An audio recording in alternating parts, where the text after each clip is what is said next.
Right, so hey guys, in today's video I'm going to teach you on how to disable your location detection in Google Chrome. So it's a very quick and simple process, and let's get straight into it. So what you're going to do is you're going to open your Google Chrome browser, and then you're going to click on these three dots on your top right. Click on that and click on settings. Okay, once here you're going to click on the search settings and you're going to type in location.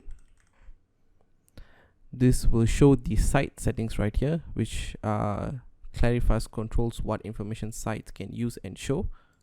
So you're going to click on that and you can see your location right here. You're going to click on this and switch it from sites can ask for your location to don't allow sites to see your location. This will completely disable your location in all websites you visit. So that's about it guys for this tutorial. If it helped out, please do rate, comment and subscribe. And yeah, thanks for watching folks.